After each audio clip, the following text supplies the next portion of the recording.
On the pride of the Philippines, Eala, welcome to Served. Hello, everyone. When did you realize you were representing something much bigger? In Melbourne, I saw a couple clips of the lines and the people. I was at a loss for words. I think I was a little in denial. Hey everyone, hope you're all doing great.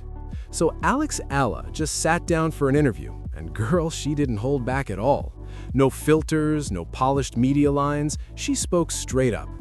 She opened up about her journey, her goals, and exactly who's standing in her way on the road to the top of women's tennis. Sabalenka's name came up, and the way Eala handled it, let me tell you, it revealed everything about her mindset right now. After hearing all that about Alex, her grind, her ambition, her focus, do you honestly think she's breaking into the top 10 this year?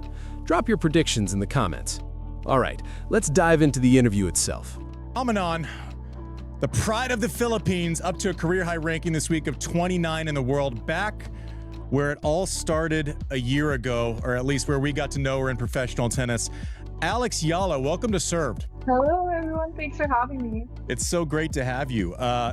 Now, I want to start with, obviously, there's this epic rise, and I want to get to your world and how kind of you see it from you looking out at the fans that we're seeing that are coming to watch you. It's just all so fascinating. And congratulations on the last year. It's been so much fun to watch. Eala hopped on the Served podcast and held up, this was not your typical young player sticking to safe, rehearsed answers. What came through was a 20-year-old speaking with a clarity and perspective that even people twice her age often struggle to show on camera. The hosts said it themselves. This was one of those rare interviews where you just couldn't look away. Not because of drama, not because of gossip, but because she was genuinely interesting, thoughtful, and completely unafraid of where the conversation went. She opened up about Melbourne, about seeing clips of the long lines of fans, and being honestly at a loss for words, about feeling like none of it was real. That's not fake modesty. That's someone so locked into the grind that the scale of what she's built around herself hasn't fully hit yet. And that gap between the huge moment and her grounded reaction, that right there is exactly what makes her magnetic to watch and impossible not to listen to. As sports fans, sometimes we kind of get caught up and we think things have been like this forever, right? But it was a year ago. Walk us back a year ago, like 4 days before the Miami event, right? And then could you have imagined at that moment, take away the year and everything that's happened since, but even just that tournament, beating 3 former major winners, including the woman who had just won the last major and an all-time great in Iga Swiatek, just kind of walk us through the progression of that tournament. I have to say that week was probably the craziest week of my life. I came into the tournament around ranked 140. I was a wild card, and I was obviously super looking forward to Miami Open. Then she dove into Miami 2025, the week she called probably the wildest of her life.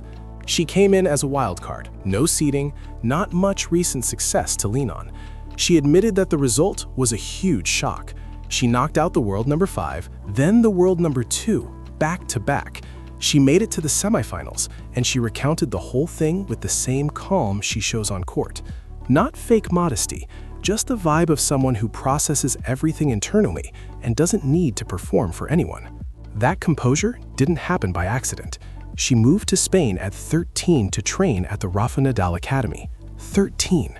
In the interview, she looked back and said, "Oh my goodness, I moved out at 13. The tiny disbelief in her voice was real.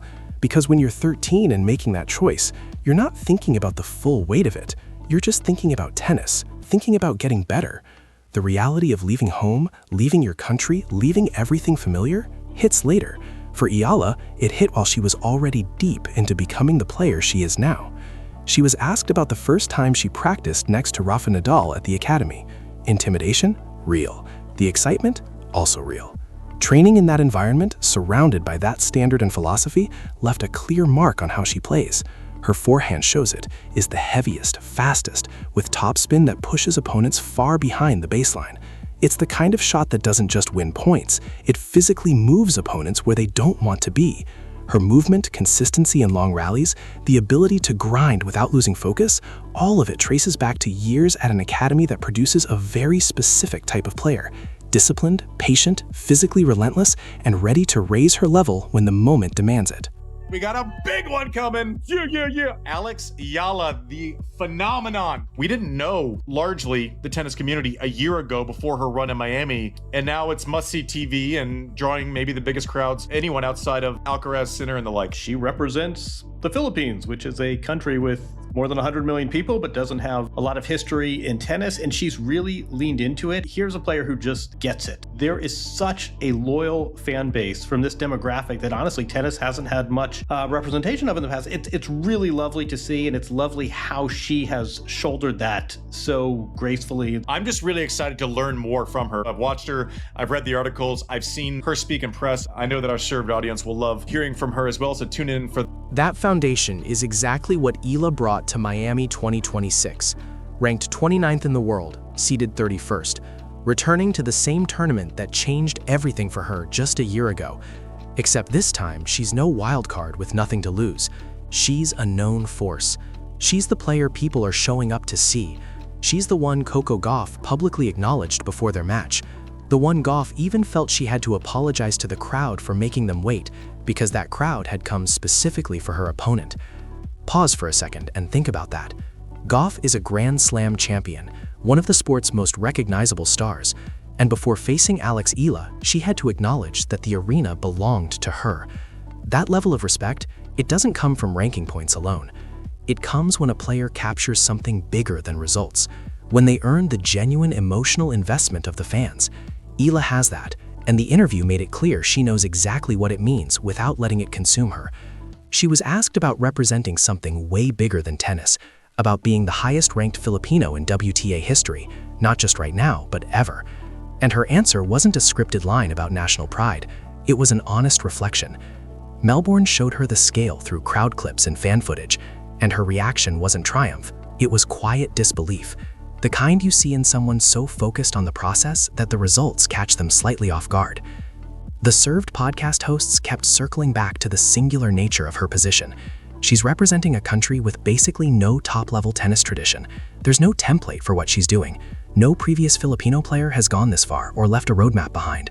She's building that path in real time for every player who comes after her, and she's doing it at 20, with no predecessor to guide her, no blueprint to follow, figuring it all out as she goes. That is genuinely remarkable, and not in some feel-good marketing way. This is real, structural-level remarkable. The pressure of being the first with no blueprint is a completely different kind of pressure than any player from a country with a strong tennis tradition faces, and she carries it with a calm that doesn't feel like performance. Now, let's put her in the context of the bigger Miami 2026 conversation, because the tournament itself has been packed with storylines that tie back to Eala in wild ways. Magdalena French lost to Alex Eala in Miami, the same French who had just beaten Iga Swiatek in the match that led to Swiatek parting ways with her coach, Piotr Swiatek. The chain of events literally runs through Eala. Swiatek loses to French, Swiatek splits with her coach, and French then loses to Eala. She's not a peripheral storyline anymore. She's at the center of the actual news cycle. Swiatek's situation is worth noting separately because it highlights something about the current state of women's tennis that makes Eala's rise even more striking.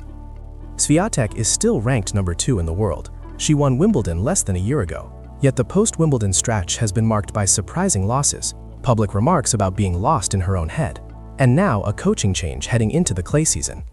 The dominant force of the past few years is visibly in a period of uncertainty. Sabalenka is the current number 1, consistent, powerful, one of the best servers in the game, a player with a level of physicality and aggression few can match on any surface. But the question people are asking more and more is, who's coming for that top spot?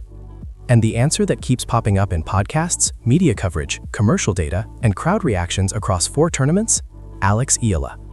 The interview didn't shy away from it. When the conversation turned to the top players, Eala didn't retreat into careful, diplomatic language about respecting everyone. She spoke with the confidence of someone who has already beaten multiple top 10 players, who has stood across the net from the biggest names in the sport and competed, and who has a crystal clear sense of where she's headed. Challenging Sabalenka wasn't framed as some outrageous dream. It was the natural next step for a player who has been methodically working towards exactly that. That's the magic of the Nadal Academy system that shaped her. It doesn't produce players content with being good enough. It produces players who grind because the standard of what's possible has been set by watching the best up close every single day, with no barrier between you and the elite.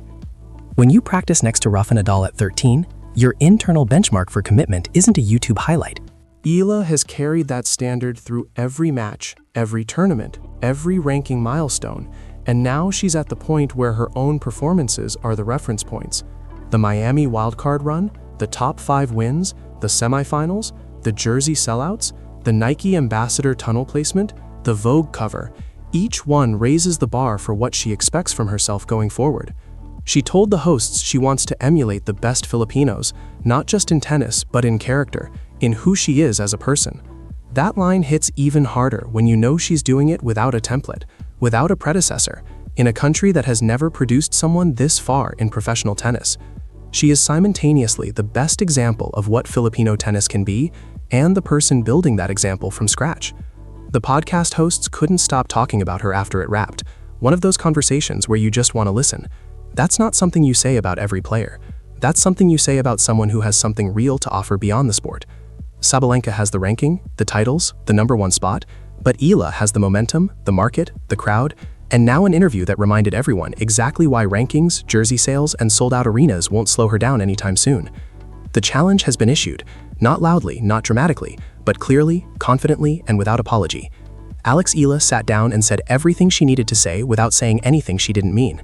The ambition is real, the foundation is real, and the challenge to the players above her on that ranking board, that is real.